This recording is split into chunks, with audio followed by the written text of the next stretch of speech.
in December of 1993, I had an experience on 3 different occasions in 1 month to work with Vince. He invited me to sing at a Christmas special that was filmed in Tulsa. It was the first time I'd ever heard his voice in real air, and I was so taken with the purity of it, and I couldn't believe how high he could sing, that a couple of weeks later I was in the studio unable to sing the high part on House of Love. And I had just sung with Vince, and I said, Keith, we've got to hire Vince Gill. He could knock it out in 1 second. Well, several things happened with that House of Love tour. One of them was I had a wreck. I totaled my car, but it led to some eye surgery that summer, the following summer, and we actually had to cancel some shows. But for the first time since I'd been a mother, I went on the road without my children.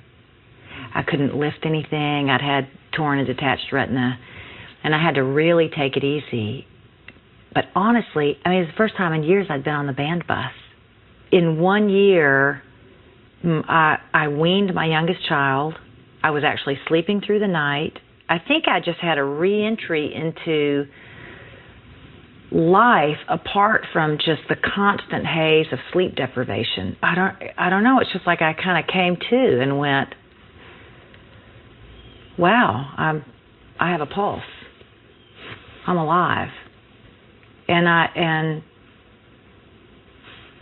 you know, just like every season in life, you kind of clean out your closet and take stock.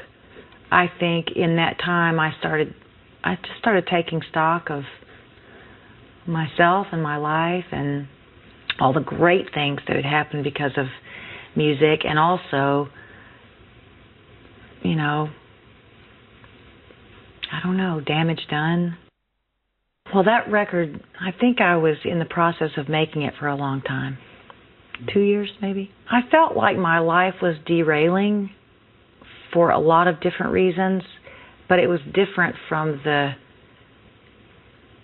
hidden derailing in the 80s. I felt like it was derailing with my eyes wide open. For whatever reason, the part of me that felt like I had to make everything okay with everybody all the time, threw in the towel. I felt like House of Love, that record was made. I was proud of it, but I kind of felt like that we were just trying to do Heart in Motion second verse, and it was, and I just thought, you know, if I've got the chance to make music, it really should be real. I would like to look at it and recognize myself. And so we would go to, Wayne and I, every week would go to the cabins and write. And sometimes we'd get out there and just walk around or talk for hours. And then out of that conversation, come up with a song. And I remember starting to bring those songs home, and they were kind of hard to play.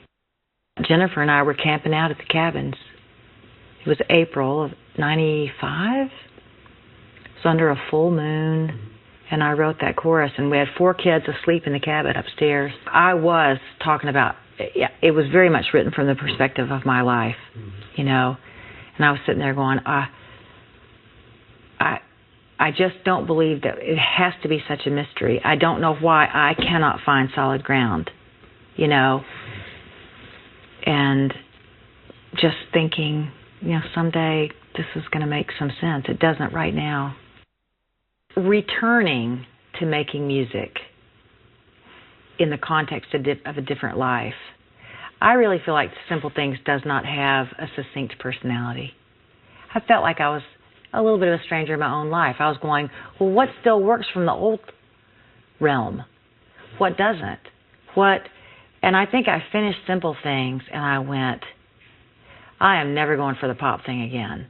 I mean, I remember doing the video, you know, and I lost a couple of pounds for it, and, you know, but I was going, I've got crow's feet, and I've had 4 kids. What in the world am I doing acting like a teenager, or not even a teenager, a 20-something or a 30-something?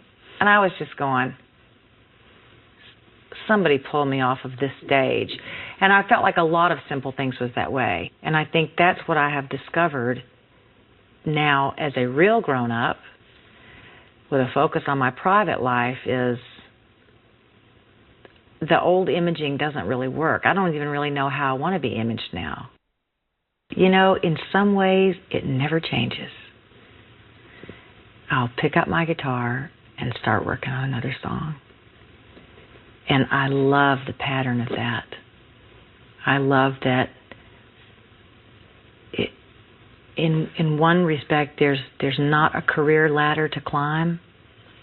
It's the same cycle. You make music and you play the music, and then you make it and then you play it.